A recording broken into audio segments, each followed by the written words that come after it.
Wabarakatuh. Alhamdulillah hari ini kita bisa berkumpul lagi pada hari Selasa tanggal 21 untuk membahas sejarah aktivis 98 dengan judul membongkar tindakan represif yang dilayangkan pada aktivis 98. Saya sedikit membahas pada saat aktivis 98 ingin menghancurkan Orba. Jadi tindakan-tindakan represif yang terjadi pada aktivis-aktivis yang ada. Banyak sekali penculikan, terus para seniman-seniman sastrawan yang takut akan karya-karyanya karena sangat ada tekanan sekali oleh para pemerintah yang pada saat itu. Terus KPKI yang melekat pada setiap pergerakan-pergerakan masyarakat yang ada. Jadi pergerakan-pergerakan yang ada dicapekai oleh pemerintah dan akhirnya terasingkan juga di daerahnya. Banyak juga aktivis-aktivis yang sengaja dihilangkan atau menghilang secara gaib oleh pemerintah dan akhirnya akan ditemukan di solok-solokan dengan keadaan yang tidak wajar. Kekuasaan pada zaman Orba membuat tekanan-tekanan represif pada aktivis-aktivis yang ada pada saat itu, bukannya menambah semangat mereka menurun, tapi menambah semangat mereka lebih tinggi karena tekanan-tekanan itu yang membuat tindakan aktivis semakin membesar ya, dari mulai Wiji Tukul yang menghilang, salah satu sastrawan yang menghilang Wiji Tukul yang sampai sekarang tidak tahu di mana jenazahnya, bila mati dan bila hidup di mana orangnya, sampai cap-cap PKI yang selalu dibawa oleh para pemerintahan pada saat itu yang membuat masyarakat resah pada tahun 98. Dan di tahun 98 ini juga terjadi malapetaka yang besar dengan kekuasaan yang tidak ada habisnya dan akhirnya bisa ditumbangkan oleh Angkatan 98. Yang akan kita bahas malam ini adalah tekanan-tekanan yang diberikan oleh pemerintah kepada aktivis 98, tapi tetap aktivis 98 semangat akan tekanan itu dan bisa melewatinya, bahkan menjadi sebuah pergerakan yang besar. Dimulai saja oleh Kang Ahmad untuk membahasnya. Oke, terima kasih. Selamat malam teman-teman. Salam sejahtera buat kita semua ya. Berkaitan dengan pembahasan malam ini soalnya adalah tindakan represif yang dilakukan oleh pemerintah Orde Baru pada waktu itu. Kenapa pemerintah waktu itu melakukan sepertinya sangat begitu luas ya, karena memang mereka tidak ada pilihan lain, hanya dengan itu mereka punya kekuatan. Nah, seperti juga mereka misalnya pengalaman kemunculan mereka juga karena dasarnya adalah kekerasan yang dilakukan oleh kekuatan Orde Baru yang mengkudeta Soekarno pada waktu itu. Dan kemudian ternyata senjata stigma yang kemudian menjadi bahasa laten politik mereka itu menjadi semacam kekuatan yang sangat ampuh. Kemudian setelah mereka melakukan pembunuhan besar-besaran ya di pasca 65, peristiwa 65 itu. Lalu kemudian terus kemudian dan selalu mereka menggunakan stigma PKI atau komunis itu salah satu yang sangat ampuh untuk mempertahankan kekuasaan mereka. Nah kemudian dan itu berkembang sampai ke tahun 98 ya, dan hari ini itu tanggal 21 menurut saya. Tanggal 21 itu saya ingat waktu itu Soeharto udah 15 tahun ya. 15 tahun Soeharto mengundurkan diri dari jabatan presidennya, dan itu tidak lain adalah karena memang kepercayaan dari teman-teman para aktivis ya, angkatan 90-an yang terus menggodok-godoknya dan terus kemudian tanpa henti-hentinya dan tanpa keraguan untuk terus melakukan kemudian yang menjadi pertanyaan, kenapa pemerintah punya model seperti itu, pola untuk menekan masyarakatnya untuk dalam rangka melanggengkan kekuasaannya ya, karena memang pemerintah yang punya pikiran yang tidak yang punya pikiran rasa takut ya pada persoalan kekuasaan supaya tidak dijatuhkan atau kekuasaannya harus terus melanggeng gitu ya, dengan cara seperti itu satu-satunya jalan. Nah, ada beberapa model yang dilakukan mereka. Pertama memang kalau misalnya aman dari penculikan ya, terus kemudian maksudnya aman tuh tidak berhasil dari tekanan penculikan, tidak berhasil dari tekanan fitnah gitu ya yang dilakukan oleh Orde Baru, maka yang paling ini adalah mereka adalah arsenik ya, pembunuhan racun ya, racun biasanya. Nah, tapi pada zaman Soeharto tidak boleh penculikan, kemudian intimidasi, ya bunuh, bisa diinterogasi. Kalau ada yang tidak kuat ya akhirnya mereka berkiblat sama pemerintahan Soeharto. Banyak teman-teman kita yang pada waktu itu yang saya ingat ya, pada zaman saya kayak Jumhur misalnya, Rutan ya, Jumhur itu ketua apa ya sekarang ini, PT apa ya, yang ngurus-ngurus dulu tuh kayak TKI ya, siapa? Jumhur Hidayat, BP2 TKI. Nah itu salah satu yang menjadi musuh kita pada waktu itu, karena saat kita dikejar ini sembunyi, terus kemudian salah satu yang ketangkap di Jumhur. Nah terus kemudian tapi kemudian Jumhur menjadi aman, jadi aman ya, kecurigaan kawan-kawan. Kemudian beberapa teman aja ketangkap ya karena bocornya dari teman kita waktu itu Jumhur. Hanya kemudian beberapa teman yang kayak Pak Cirol itu sangat bermusuh sekali sama si Jumhur. Terus selain itu juga banyak beberapa kawan ya, saya juga nggak tahu, misalnya Pius ya, Pius kan periode berikutnya kata-kata 90-an waktu itu diculik juga, tapi kemudian dia selamat kan, tidak seperti apa yang dialami oleh teman-teman dari kelompok kiri terutama ya. Kelompok kiri itu ya kayak itu pun beberapa teman itu yang hilang entah kemana. Nah kriteria sampai menghilangkan nyawa mereka itu saya juga nggak paham, apakah ini dianggap sudah lebih berbahaya atau kemudian ini memang ada kepentingan politis lain gitu loh, kayak seperti itu. Ini saya juga belum terpikirkan ya seperti itu, tapi ada beberapa memang yang sangat radikal pada waktu itu yang bilang, tapi kemudian ada juga yang diculik terus kemudian aman dan sekarang kaya-kaya gitu. Tapi juga ada yang diculik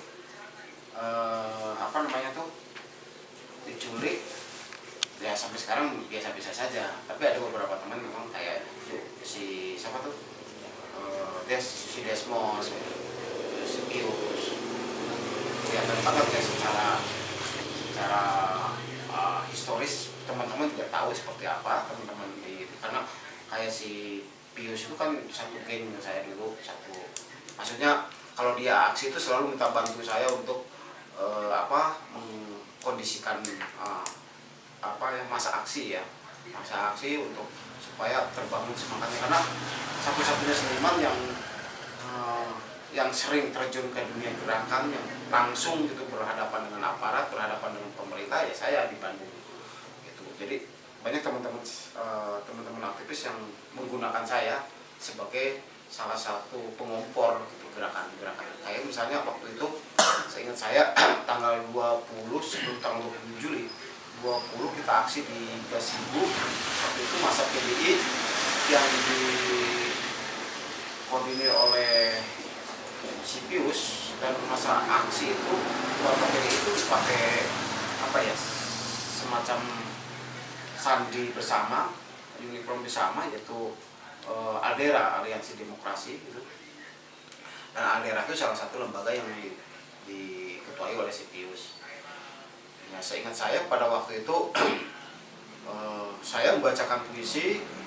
Oh iya, maaf, sebelumnya saya lagi melukis, saya ditelepon sama Pius, terus kemudian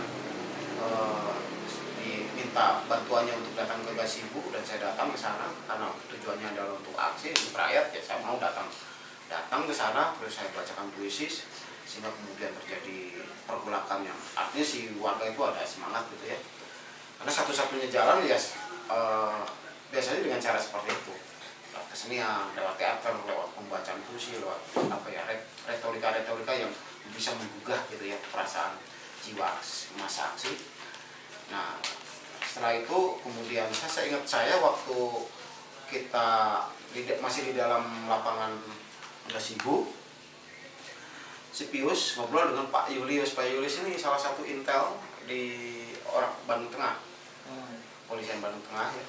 Nah, waktu itu Pak Julius ini kalau nggak salah, ini adalah salah satu yang mengantarkan saya waktu saya ditangkap 93 di alun-alun. Itu saya ditangkap Kodim, orang ke sana, orang ke Tegalega, dan kemudian ke Bandung Tengah, dan salah satunya ada Pak Julius yang dan waktu itu saya sampai ya, ketika akhir ketemu lagi tahu 97 peristiwa 27 Juli itu 96 ya, 96 tanggal 20 saya ketemu lagi di sana, terus lagi ngobrol-ngobrol. Begitu mereka sudah ngobrol, si masa aksi diperbolehkan. Waktu itu tidak boleh karena barisannya itu polisi, 2 lapis polisi, tentara gitu loh. Nggak, kalau sekarang kan nggak begini, polisi semua kan, nggak, dulu polisi, belakangnya lapis ketiga tentara gitu. Nah, waktu itu kita lagi ya saya sudah baca puisi sudah selesai, saya masuk ke barisan masa aksi, terus tiba-tiba komando Pius setelah ngobrol diperbolehkan masuk ke gedung dewan, tetapi kemudian entah mengapa baru juga 1 langkah, padahal dia masih di dalam lapangan, belum ke jalan. Itu ditekan kita kan sampai naik ke atas kan, itu Gasibu itu agak gini dari bawah, naik ke atas kita langsung ke jalan. Nah, ditekan terus, hanya masuk ke jalan kita dihabisin dan beberapa aktivis PDI, waktu itu PDI Megawati ya, kan ada 2 PDI itu, PDI Suryadi sama PDI Megawati. PDI Megawati itu ditekan, terus terjadilah chaos, dan saya hampir ketangkap. Untuk saya lari, ditarik sama teman-teman dari aktivis pijak. Waktu itu ada media ya, tapi dia bikin media gerakan pijak, terus tarik, terus saya bawa ke monumen dan aman. Nah, beberapa teman bawa ke Polres, tangkap, dan waktu itu saya datang malamnya, saya minta bantuan teman-teman GMNI supaya didampingi teman-teman itu. Salah satunya yang mendampingi adalah si Ayi, wakil wali kota yang sekarang mendampingi. Terus kemudian, nah yang menjadi lucu, si Pius nggak ada gitu loh. Si Pius itu nggak ketangkap, dan setelah itu hilang. Dia itu pergi, ya tahu-tahu udah aktifnya di Jakarta kayak gitu. Nah, 27 Juli, peristiwa 27 Juli, kemudian muncullah Budiman Sujatmiko dan kawan-kawan. Sebelumnya saya nggak kenal, ya tahu sih Sujatmiko, tapi tidak seperti populer pada waktu itu. Nah, itu tekanan-tekanan Soeharto, ya pemerintahan Soeharto, bahwa kelompok gerakan ini dianggap gerakan yang ideologi yang pro demokrasi, ideologi komunis.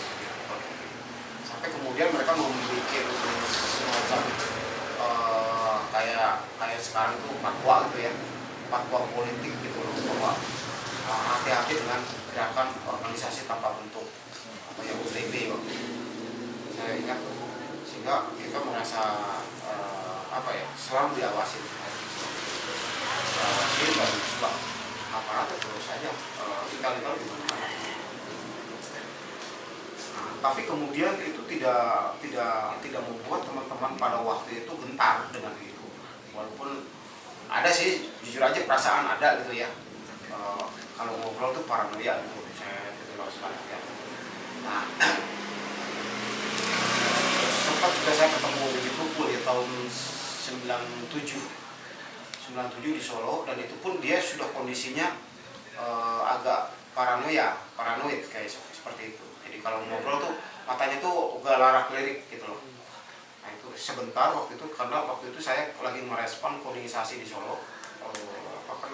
Sepanjang jalan Solo itu trotoar itu dikasih cat warna kuning. Ya maksudnya memang tidak lain adalah supaya membuatkan Solo. Saya itu kemudian terpisah, kemudian hanya beberapa saya dikenakan juga oleh teman-teman dulu itu.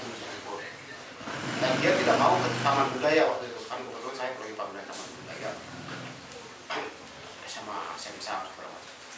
Terus itu pun nggak mau, itu galerinya Kak kaum berjuis kata, jadi nggak mau, jadi dia meninggalkan itu. Nah perjalanan itu terus menukik ke 98, dan yang saya ingat itu masuk Mas. Oh, sini aja. Liris. Oh, apa-apa. Sini Mas.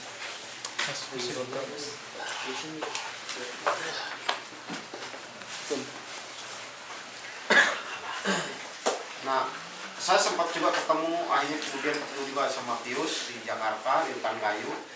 Ada beberapa teman kita ngobrol, dan salah satunya saya juga ketemu salah satu orang, ya maksudnya intel, saya tahu itu intel, pakai jaket kulit, yang menawarin rokok Marlboro, saya bisa tolak, sampai saya bikin puisi waktu itu. Akhirnya bikin puisi, terus kemudian saya dengan teman-teman pergi, saya selalu didampingin dari beberapa, mau hati-hati. Jadi kemana-mana saya bertiga, karena memang sudah diawasin, sudah ada pernyataan dari Cilangkap bahwa dua yang harus diambil dari Bandung itu saya sama si Kriston. Nah, cuma kemudian ya karena saya di backup terus sama teman-teman, jadi sangat ini. Tapi ada juga yang teman kayak si Pius, saya yakin juga dia ditangkap dia pas sendiri, nggak mungkin lagi dua. Nah, tekanan-tekanan yang saya alami pada waktu itu, pada zaman Orde Baru, ya tidak lain adalah selalu ada dua, DI, penerus gerakan DITII, atau komunis. Saya selalu memakai istilah-istilah insya Allah gitu. Nah, saya dicurigai karena ada kalimat-kalimat insya Allah, ada kalimat-kalimat apa ya, nama-nama apa ya, maksudnya ayat-ayat Quran gitu ya, pakai Bismillah segala macam. Saya seolah-olah ini barisan dari turunan kelompok-kelompoknya Darul Islam kayak gitu. Selalu gitu. Padahal saya nggak ada hubungannya dengan apa-apa dengan mereka gitu. Terus itu dua lagi gitu. Dan tapi yang paling ini nah kemudian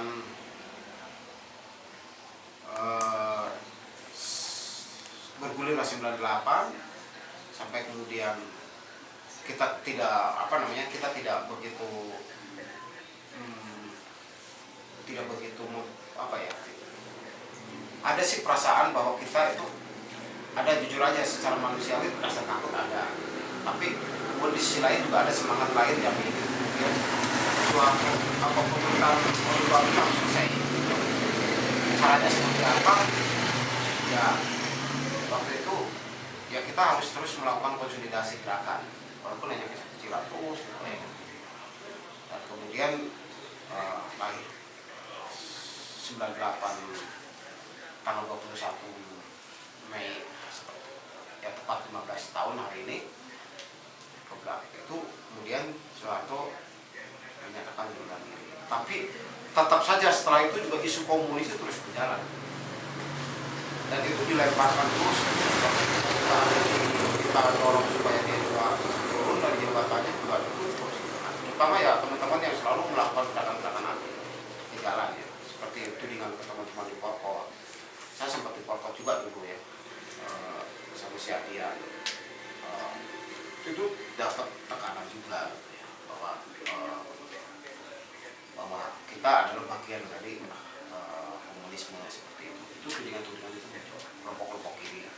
Ya kalau PRD yang teman-teman itu udah jelas gitu ya. Tapi kalau kita yang kelompok-kelompok yang lain ini dalam seperti itu. Seperti di komunitas Gerbong misalnya, kebetulan komunitas Gerbong bawah tanah waktu itu sangat eksis ya di gerakan kesenian yang lebih ke ini. Ya, itu tudingan-tudingan seperti itu. Sampai kemudian sampai terasa ya, sampai tahun 2003 masih terasa ya, tekanan komunisme itu masih ada dipakai gitu. Sampai nggak hanya tahun 2003, waktu Ultimus bikin acara apa ya, muter film C2P ya di Ultimus waktu itu di depan Jakarta. Bukan yang di sini, Lengkong. Lengkong, yang di Lengkong yang depan Unpas itu tempat serangan. Nah itu ya seperti juga misalnya kemarin juga teman-teman di Unikom kalau nggak salah di mana itu yang dibubarkan oleh PP ya karena memutar film Jagal. Oh, Itu juga masih digunakan, isu-isu komunisme masih digunakan sampai sekarang, masih berlaku, tapi hanya bagi kelompok-kelompok tertentu saja gitu. Terutama ya yang paling sering mengeluarkan isu itu ya militer, tentara gitu. Karena memang mereka bisanya cuma itu, referensi untuk menekan warga itu cuma itu. Padahal zamannya sudah berubah gitu loh. Tapi itu pun dimanfaatkan hanya beberapa kelompok kayak gitu. Nah, artinya pada zaman pemerintahan Soeharto-nya, pada zaman Orde Barunya, stigma komunisme itu dibarengi dengan senjata untuk menekan rakyatnya. Nah, setelah reformasi, tentara malu kan kalau langsung ikut terlibat dalam urusan sipil, maka dia menggunakan organisasi sipil. Dia merekrut preman-preman, buat organisasi atau apa itu namanya. Terus mereka ya tetap pelurunya dengan isu tetap komunisme kayak gitu. Karena isu komunisme buat mereka itu mungkin ya sangat kuat ininya karena masyarakat kita itu masih ada trauma politik gitu, dan itu kemudian sangat gampang mungkin ya untuk mereka. Ya referensi cuma itu.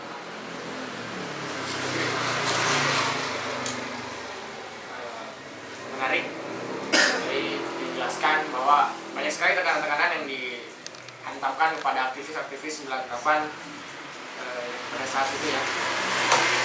Baik dari tadi stigma bahwa orang-orang yang berkata jujur dikatakan komunis, sampai penculikan yang ada, bahkan sampai hanya untuk kumpul saja mereka sangat susah kumpul biasa, bahkan mungkin hanya ngopi-ngopi biasa mungkin disebut kumpul-kumpulan ini bang ya, disebut kumpulan komunis. Timbul pertanyaan dari saya sendiri sebagai moderator, apa ya sebenarnya koordinasi seperti apa yang dilakukan oleh para aktivis pada saat itu agar stigma yang terjadi dan tekanan itu tidak melepaskan semangat para aktivis yang ada, bahkan menjadi terikatan yang sangat kuat menurut saya. Itu bisa nanti ada tipe pertanyaan dari rekan-rekan, silakan. Saya buka sesi pertanyaan dan pernyataan silakan. Silakan teman-teman. Ya kalau ini ya, nyambung aja dulu biar ini.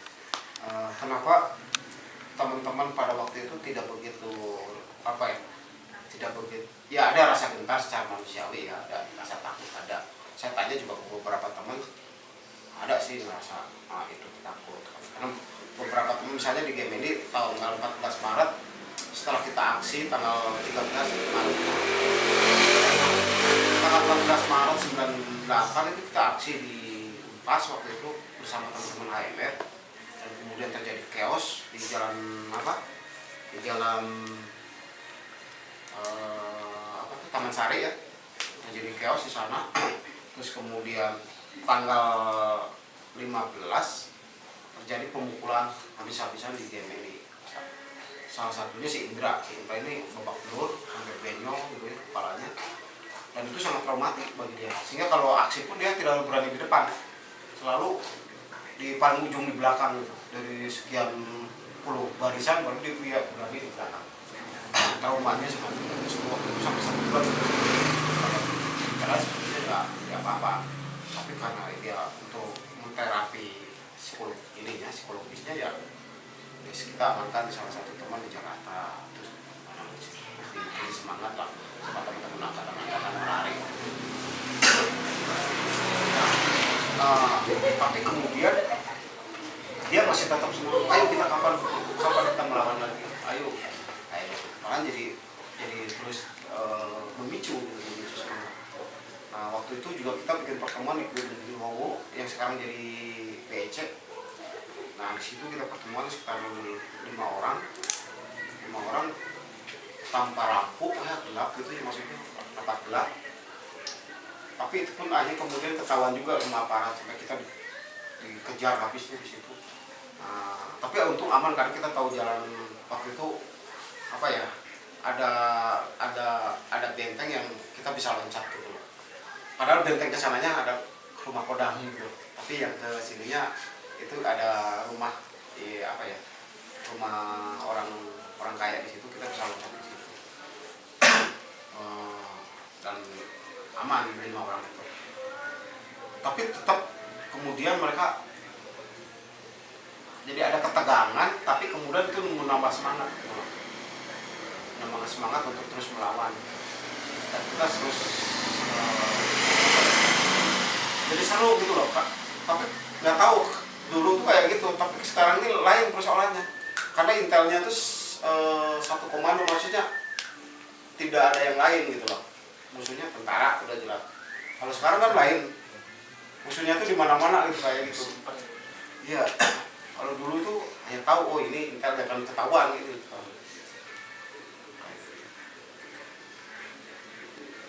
Silakan bagi rekan-rekan yang tanya pernyataan. Saya kan sudah baru datang tadi di nama Kedarawan. Yang saya ingin tahu sebenarnya apa sih yang mendasari tindakan represi kepada aktivis itu, apa yang mendasari sampai adanya tekanan-tekanan kepada aktivis 98? Biasanya ingin melanggengkan kekuasaan aja. Pemerintah baru, pemerintah Soeharto ingin melanggengkan kekuasaan. Bagaimana kemudian mereka bikin jadi apa ya? Ya artinya berkuasa seumur hidup mungkin ya. Kalau tidak digulingkan 98 ya mungkin dia hanya jatuh karena usia aja gitu. Tapi karena semangat teman-teman di gerakan para aktivis itu waktu itu, kita hampir tiap malam melakukan konsolidasi dan terasa tegangannya itu terasa banget. Tapi itu malah jadi pemicu kita gitu ya. Bayangkan aja, saya dari Ciroyong nggak punya duit ya, nggak punya ongkos itu ya. Jalan kaki ke Unpas, jalan kaki, terus dari Unpas kita ke mana tuh Sangkuriang, ketemu di rumah teman. Jalan kaki, dari situ ke Buah Batu, malam-malam jalan kaki lagi. Malam itu tuh 3 kali pertemuan kita di Ciroyong, terus ke Unpas ke Buah Batu. Kita ketemu di sana di teman-teman di Asti waktu itu. Kita ngobrol sama teman-teman di sana. Bisa digerakkan. Pagi itu udah pagi jam 8 kita aksi. Bayangkan semalaman hanya tidur berapa, itu pun nggak begitu tidurnya nggak begitu baik ya, karena bukan tidur yang ini gitu loh istilahnya. Kita nyandar besok pagi kita udah pasang spanduk segala macam aksi, dan aksinya pun hanya beberapa orang saja di mana? Di Cikutra waktu itu karena isu kasus apa namanya itu media ya, pemberedelan media, itu aksi di sana. Dan kemudian setiap aksi pada waktu itu selalu berbenturan dengan aparat. Dan itu bukan malah menambah kita jadi takut, itu terbalik, kita menambah terus. Ayo ini harus dilawan, terus dilawan. Sekarang kalau bentur dengan aparat nggak begitu jarang, dan sekarang kalau kita aksi juga polisi-polisi yang pakai topi biasa. Kalau dulu masih topi anti huru hara, udah PPH gitu loh. Terus gitu udah pentungan, udah gas air mata, udah tembakan. Aksi misalnya hanya 18 orang, polisinya banyak gitu loh. Kayak gitu. Dan panser depan. Udah hal biasa waktu itu. Makanya ketika kita ditembakin tuh peluru sampai kelihatan ya gas air mata, peluru ini walaupun peluru karet tapi kan rasa benturan ininya, benturan peluru ke aspal tuh rasa treng gitu. Bahkan kita nari-nari gitu loh, karena udah biasa. Tapi terus ini apa? Rasanya tuh apa ya? Tidak ada perasaan untuk gentar gitu. Terus itu yang membuat kita terus semangat untuk melawan kekuasaan. Justru semakin banyak menekan, kita semakin banyak melawan. Nah ini kemudian karena istiqomahnya dari gerakan teman-teman ini, nah ini kemudian Soeharto tidak bisa berdaya. Lepas apapun dia misalnya ditelikung oleh kekuatan parlemen, dulu parlemen juga tidak berdaya, kan sudah ditunduk semua oleh pemerintah Soeharto.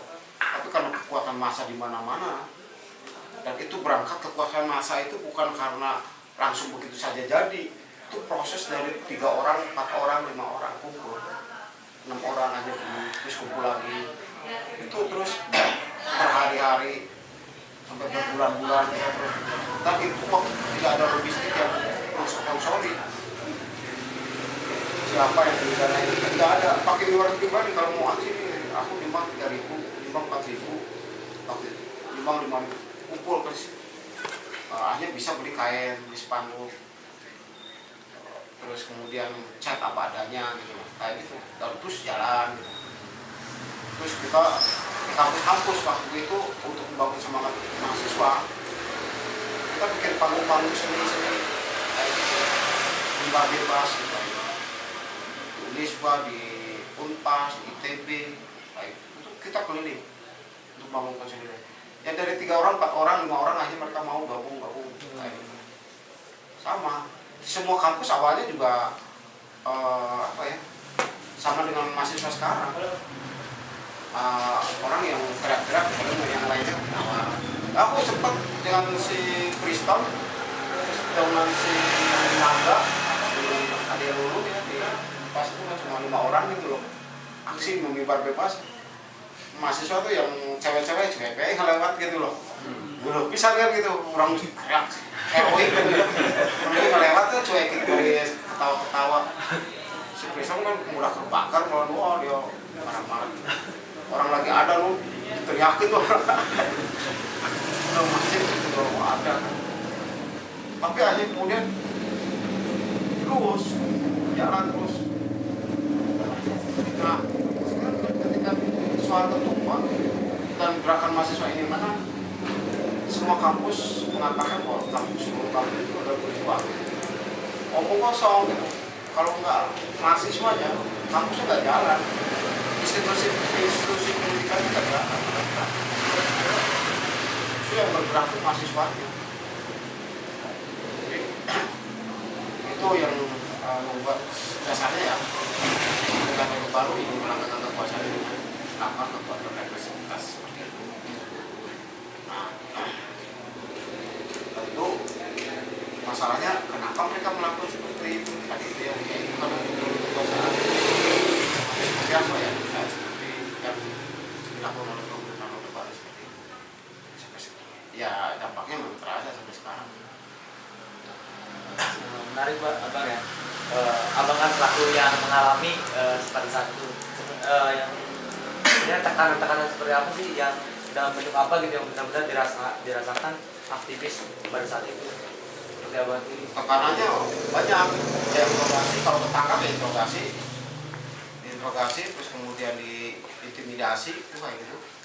Yang paling terasa itu? Ya terasa, kemudian secara fisik juga, misalnya kalau dia lagi menginterogasi, mengintimidasi tuh fisik kita ditekan juga, suruh push up, digebukin, itu hal yang biasa, ditutup mata gitu. Jadi tahu kawan kita yang sebelah tuh di ruang yang mana, dengar cuma kedengar suaranya aja. Aku dulu waktu itu pas diinterogasi, teman aku nanya, "Pas, apa jawabannya ada?" "Nggak ada." Udah lega sebetulnya kalau udah bilang nggak ada sama polisi, tentara. Jadi intimidasi, tekanan secara mental maupun fisik. Dan itu tidak hanya itu, mereka tekan juga ke keluarga. Iya, tekan juga keluarga, tetangga itu diomongin. Jangan dekat sini mah PKI, komunis kayak gitu. Itu mereka lakukan. Jadi mereka melakukan tekanan secara kultural, maksudnya secara sosial ke masyarakat. Kemudian tekanan secara itu yang aku alami itu. Sempat aku diinterogasi.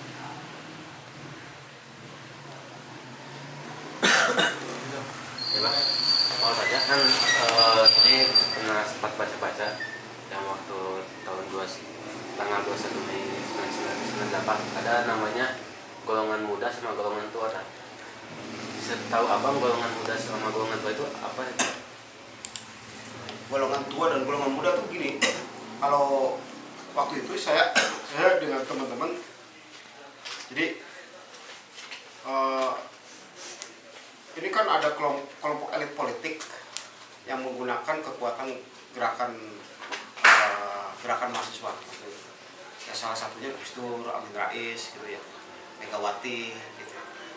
Kelompok elitis yang lainnya lah, gitu ya.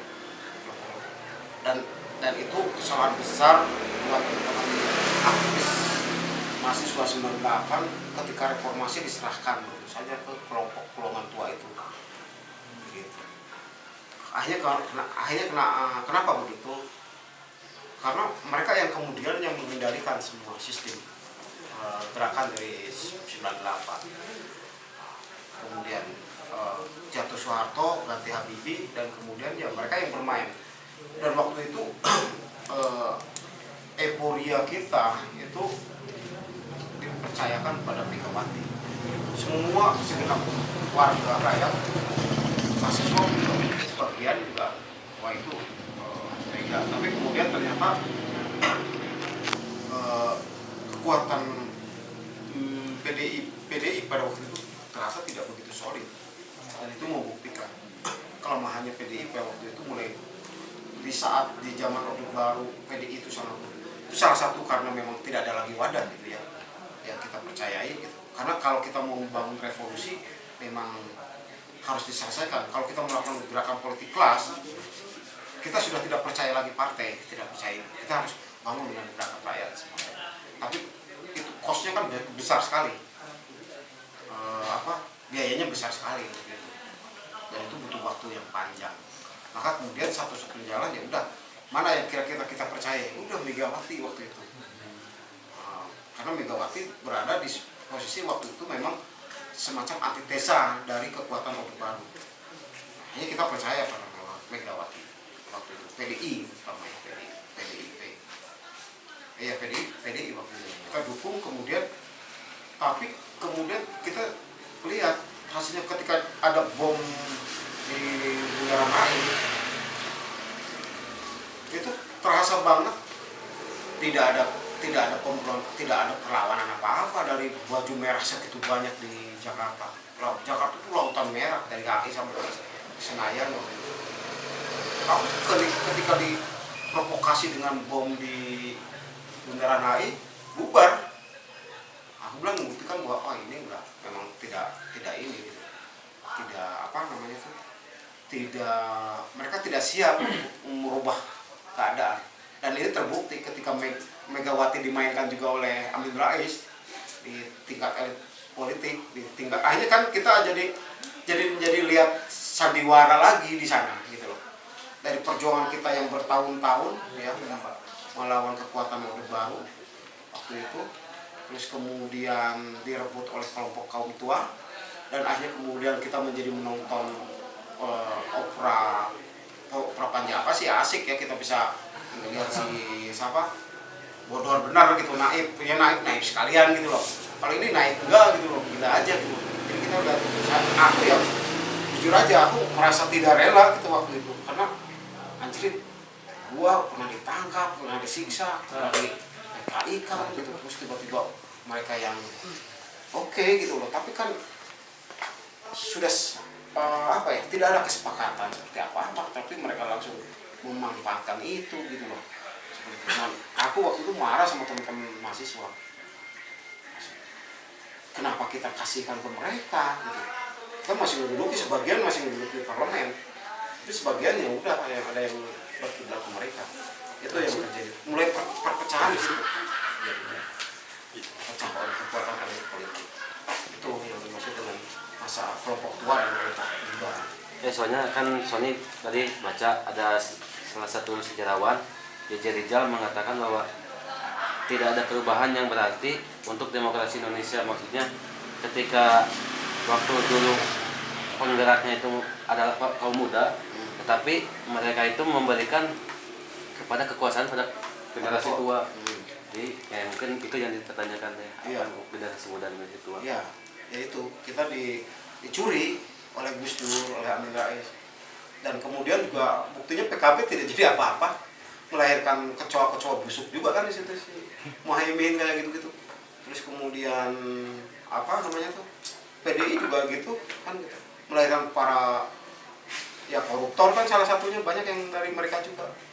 Terus kemudian di situ kekuatan PKB dan PAN waktu itu sangat besar, kemudian juga bisa pecah oleh munculnya PK gitu lah waktu itu, yang Suriptonya gitu loh kayak gitu.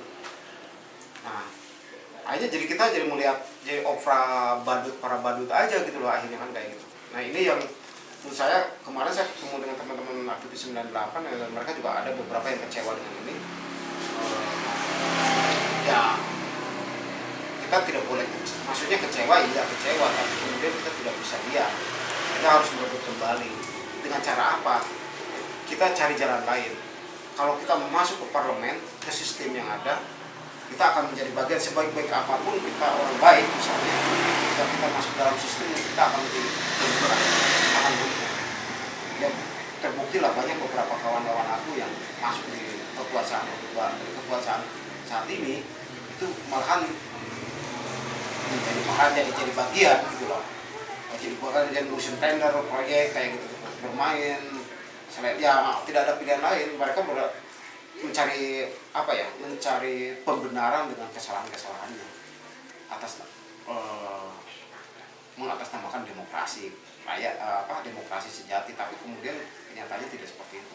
Kalau memang benar apa yang mereka sebutkan dengan pengertian hakikat demokrasi, mereka berjuang atas nilai-nilai itu, tidak mungkin kan kita sampai seperti sekarang ini. Dan kita membiarkan uang kita direbut habis gitu ya oleh badan-badan korporasi asing sampai sebanyak 65,5 triliun begitu saja gitu loh. Sementara sisi lain rakyat banyak yang masih miskin kayak gitu-gitu. Nah, makanya aku bilang sudahlah, kita ke teman-teman yang sakit hati, oke lah sakit hati, tapi kemudian jangan jadi itu menjadi penyakit schizophrenia gitu loh. Kita harus melawan karena kita dilahirkan dari tanah merah, tanah perlawanan gitu ya, dari air yang bergolak, dari api yang tidak pernah padam. Nah, kemudian bagi kita tidak ada kesunyian gitu. Tidak perlu kita sunyi, kita harus terus bergerak dengan cara apapun gitu. Nah, orang-orang pergerakan itu harus kreatif.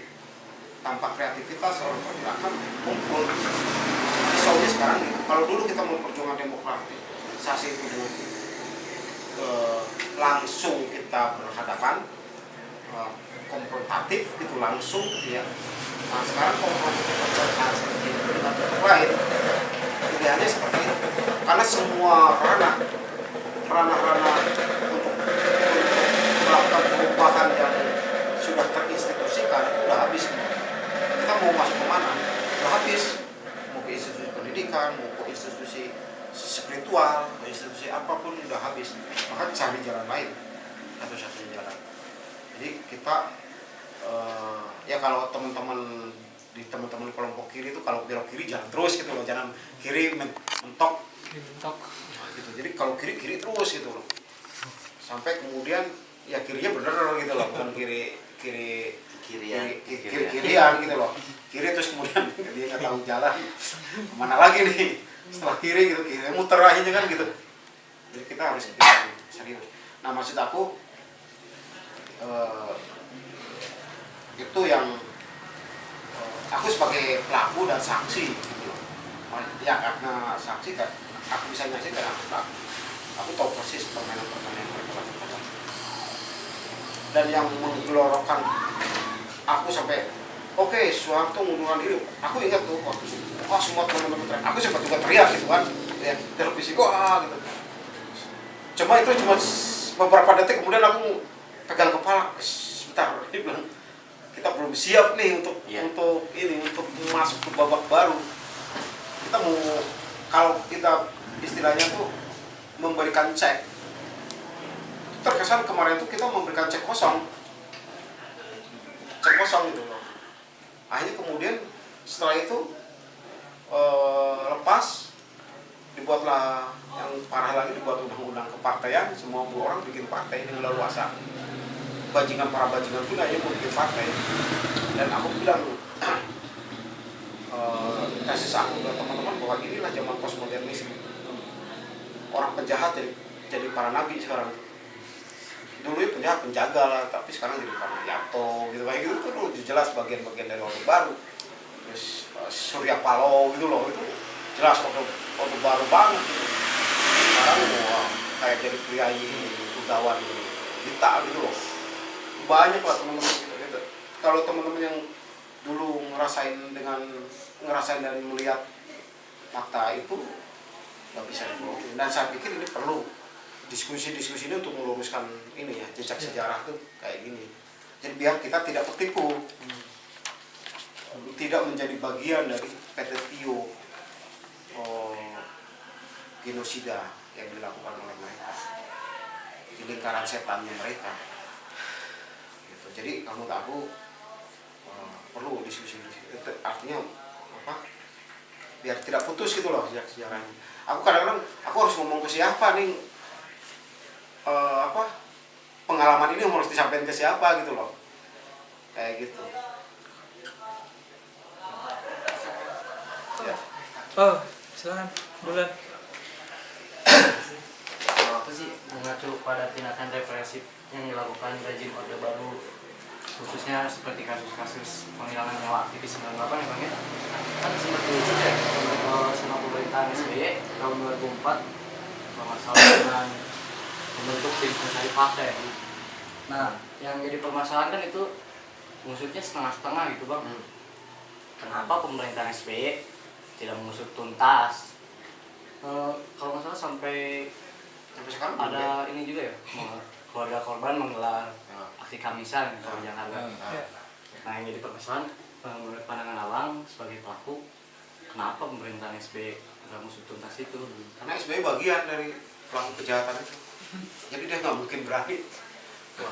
SBY itu kasus Timur kan dia di belakang Wiranto. Dia yang militer gitu loh, militer itu udah jadi bagian dari.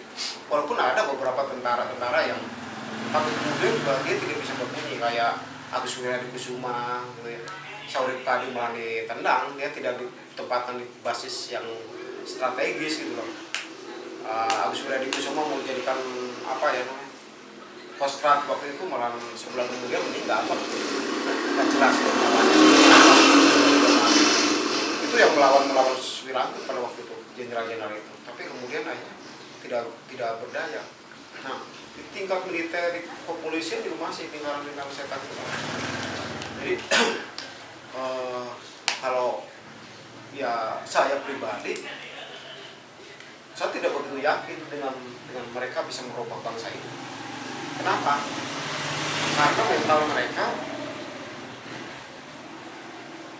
dasarnya pendidikan zaman Orde Baru. Orde Baru banget gitu loh. Nah, maksudnya kenapa seperti itu? Karena terbukti ya, misalnya SBY sekarang tidak, zaman Soeharto para aktivis tuh dibantai, dibunuhin, terus rakyat yang melawan dibunuhin kayak gitu ya. Zaman SBY orang bunuh dibiarkan gitu. Itu perbedaannya gitu, hanya beda, tapi hakikatnya sama aja. Orang dibantai di mana gitu ya, itu dibiarkan. Kalau SBY kasus mana tuh petani yang di Lampung itu ya, itu kan tidak diapa-apain gitu loh, aman-aman saja gitu. Perbedaannya jauh. Ya seolah-olah SBY takut ini tidak demokratis, tapi itu sebenarnya itu adalah pembiaran. Kalau orang melakukan pembiaran atas pembunuhan orang, itu adalah dia sudah melakukan pendosaan besar. Apalagi ini negara gitu loh, seperti itu. Jadi antar balik kanan balik kiri itu sama saja gitu. Dia adalah tangan yang sama. Jadi dia balikin, dulu Soeharto menekan begini, sekarang dia begini. Orde Baru sama aja, tangannya sama.